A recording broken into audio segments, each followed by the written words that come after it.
अस्सलाम वालेकुम, आप देख रहे हैं आवाज न्यूज और मैं हूं इरम चौधरी। इंडोनेशियन अस्पताल पर इस्राएली फौज की फायरिंग।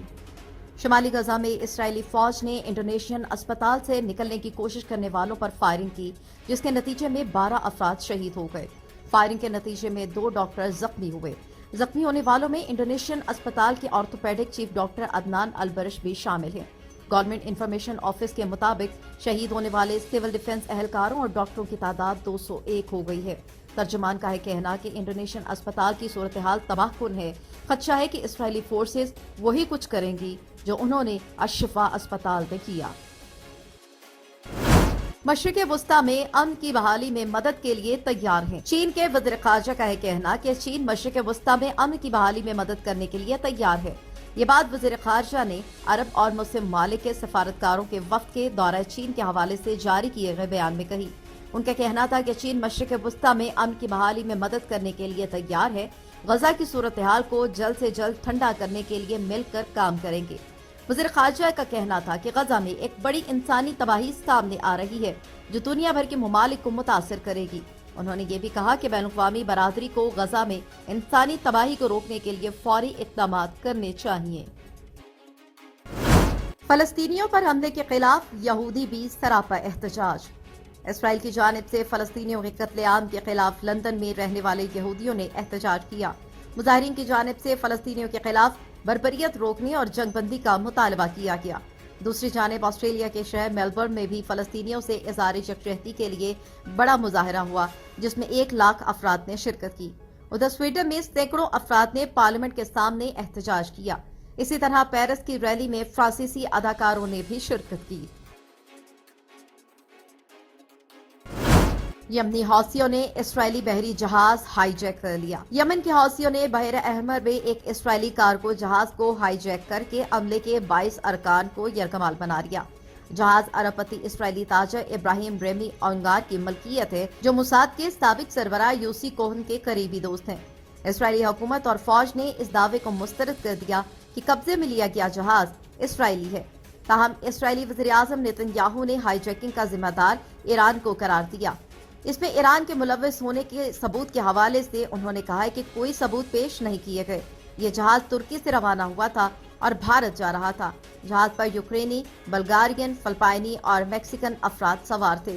हौसियों के तर्जुमान याहिया सरी ने अपने एक बयान में कहा कि गजा पर जहारियत, नाजायज मुहासरे और वहशियाना अमल के रद्द अमल में इस्राएली बहरी जहाज कब्जे में लिया है। सह्योनी जहारियत के खात्मे तक हमारी कार्रवाइयां जारी रहेंगी।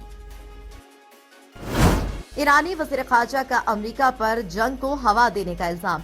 ईरानी वज़ीर ख़ारजा हुसैन अमीर अब्दुल्लाहियान ने अमरीका पर जंग को हवा देने का इल्जाम लगा दिया। ईरानी वज़ीर ख़ारजा ने जंगबंदी, मुतासरा शहरी आबादी को फौरी इमदाद की जरूरत पर भी जोर दिया। इस हवाले से सऊदी वज़ीर ख़ारजा का कहना है कि इसराइल को रोकने के लिए आलमी बरादरी को जिम्मेदारी के मुजाहरे की जरूरत है।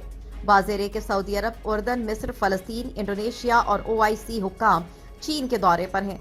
उधर अमरीकी मीडिया का है कहना कि गजा जंग पर बाइडन के तर्ज अमल को 70% वोटर्स ने मुस्तरद कर दिया। मीडिया रिपोर्ट्स में कहा गया है कि डेमोक्रेटिक वोटर्स में सदर बाइडन की मकबूलियत में 40% कमी आई है। सदर बाइडन की मकबूलियत उनके ओहदे सदारत की कम तरीन सतह पर पहुंच गई। शामिल करेंगे कुछ मजीद खबरें। एवन फील्ड अल अजीजिया रेफरेंसेस में नवाज शरीफ की पेशी। इस्लामाबाद हाई कोर्ट के रजिस्ट्रार ऑफिस ने एवन फील्ड और अल अजीजिया रेफरेंसेस में सजा के खिलाफ अपीलों की समाअत में नवाज शरीफ की पेशी के लिए कवायद व ज़वाबित से मुतल्लिक सर्कुलर जारी कर दिया। सर्कुलर के मुताबिक chief justice Islamabad high court Aamir Farooq और जस्टिस गुल हसन औरंगजेब 21 नवंबर को समाअत करेंगे। रजिस्ट्रार के सर्कुलर में हिदायत दी गई है कि IG इस्लामाबाद नवाज शरीफ की पेशी पर मुनासिब सिक्योरिटी इंतजाम यकीनी बनाए। सर्कुलर में यह भी कहा गया है कि कमरा अदालत नंबर 1 में दाखिला रजिस्ट्रार ऑफिस के जारी सिक्योरिटी पासेस से मशरूत होगा। दरख्वास्त गुजार की कानूनी टीम के 15 वकला को कमरा अदालत में दाखिले की इजाजत होगी। सर्कुलर में मजीद कहा गया कि जर्नलिस्ट एसोसिएशन के 30 सहाफियों को कमरा अदालत में दाखिले की इजाजत होगी। इमरान खान को जहर देने का इल्जाम गैर जिम्मेदाराना है। निगरान वज़ीर आज़म अनवारुल हक काकड़ का कहना है कि इमरान खान को जेल में जहर देने का इल्जाम गैर जिम्मेदाराना है। उन्हें ना निगरान हुकूमत ने गिरफ्तार किया और ना ही शाही फरमान के जरिए रिहा कर सकते हैं। عمران خان جیل میں مکمل محفوظ اور ہماری ذمہ داری پر ہیں۔ ان کا کہنا تھا کہ ہماری ترجیح ہے کہ جلد از جلد الیکشن ہو۔ کہا ہم چاہتے ہیں کہ ایک منتخب حکومت آئے اور اپنی ذمہ داریاں سنبھالے۔ انہوں نے سوال اٹھایا کہ ہم نے ایسا کون سا کام کیا ہے جس کے سبب یہ تاثر دیا جا رہا ہے کہ ہم کسی فریق سے متعلق جانبدار ہیں۔ انوار الحق کاکڑ نے کہا کہ ہم کوئی اذیت پسند لوگ نہیں اور نہ ہی عمران خان سے کوئی ذاتی بدلہ لینا ہے۔ جس طرح دیگر جماعتیں اپنی سیاسی سرگرمیوں میں مصروف ہے، پی ٹی آئی بھی اپنی سیاسی سرگرمیاں جاری رکھے۔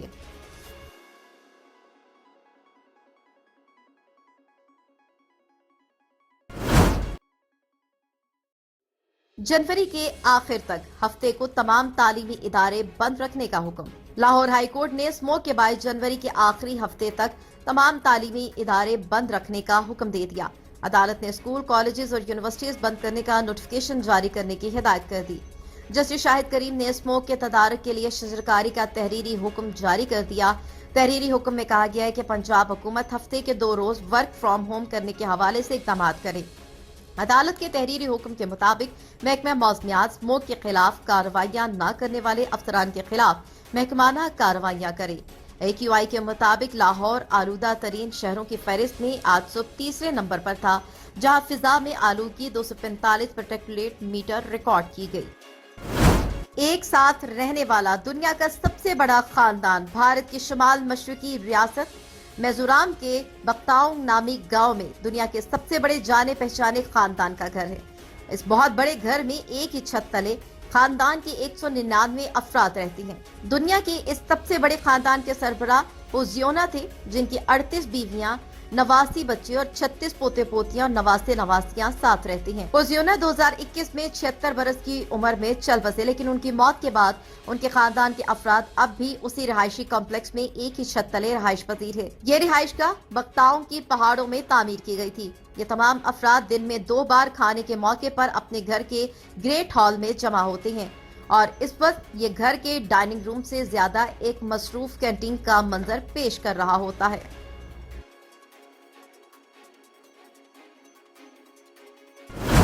آسٹریلیا چھٹی بار کرکٹ کا بادشاہ بن گیا۔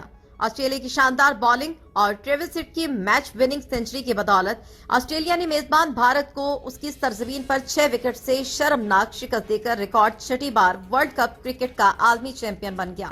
ٹورنامنٹ میں مسلسل 10 میچ جیتنے والی بھارتی ٹیم فائنل میں بری طرح ناکام رہی۔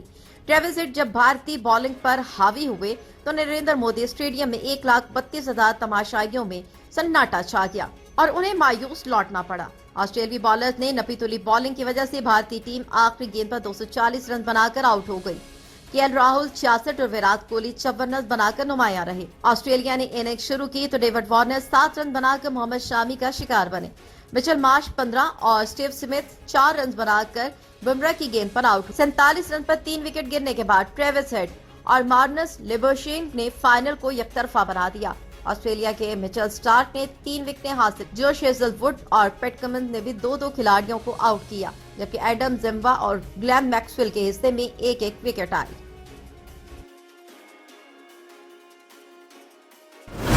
تاج محل ہندو راجا نے بنوایا تھا۔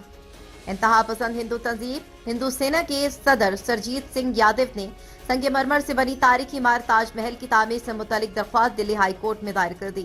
درخواست میں استدعا کی گئی کہ عدالت مرکزی حکومت محکمہ آثار قدیمہ اور ریاست اتر پردیش کی حکومت کو حکم دے کہ وہ تاج محل کی تعمیر اور اس کی عمر سے متعلق تحقیق کرے اور ساتھ ہی راجا مان سنگھ کی حویلی کی موجودگی کے بارے میں تحقیقات کرے۔ سرجیت سنگھ یادو نے موقف اختیار کیا کہ راجا مان سنگھ کی حویلی اس زمین پر موجود تھی جہاں آج تاج محل واقع ہے۔ درخواست کے مطابق تاریخی عمارت تاج محل مسلمان مغل بادشاہ شاہ جہاں نے تعمیر نہیں کیا، بلکہ یہ محل راجا مان سنگھ کا تھا، جس کی محض تزئین و آرائش شہنشاہ شاہ جہاں نے کروائی تھی۔ سرجیت سنگھ یادو نے عدالت سے استدعا کی کہ وہ بھارتی حکومت کو ہدایت کرے کہ وہ کتابوں میں درج تاج محل سے متعلق تاریخی حقائق کو درست کر کے دوبارہ تاریخی کتابیں شائع کرے۔ کراچی کے سٹی اسٹیشن اور اطراف میں فضائی معیار خطرناک حد تک مضر صحت ہو گیا۔ شہر قائد کے حوالے سے بتایا جا رہا ہے کہ یہاں ایئر کوالٹی انڈیکس 309 ریکارڈ کی گئی۔ ماہرین نے متنبع کیا کہ باہر کی جانے والی ورزش سے اجتناب کریں۔ یہ بھی کہا کہ گھر کی کھڑکی دروازے بند رکھیں تاکہ مضر صحت ہوا گھر میں نہ آئے۔ گھر سے باہر نکلتے ہوئے ماسک لگائیں۔ कनाडा में 6.8 किलोग्राम के बच्चे की पैदाइश। कनाडा के सूबे ओंटारियो में 6.8 किलोग्राम के बच्चे की पैदाइश हुई। खातून के यहाँ 23 अक्टूबर को ऑपरेशन के जरिए बेटी पैदा हुई। रिपोर्ट्स के मुताबिक वालिदैन के यहाँ ये 5वें बच्चे की पैदाइश थी और उसके ज्यादा वजन पर उन्होंने हैरानी और खुशी का इजहार किया। बच्चे के गैर मामूली वजन पर डॉक्टर भी हैरान और खुश थे। बच्ची के वालिद ने बताया कि उनके पहले 2 बच्चों का वजन भी पैदाइश के वक्त 13 पाउंड से ज्यादा था। आवाज न्यूज से फिल वक्त इतना ही। मजीद खबरों और अपडेट्स के लिए देखते रहिए आवाज न्यूज।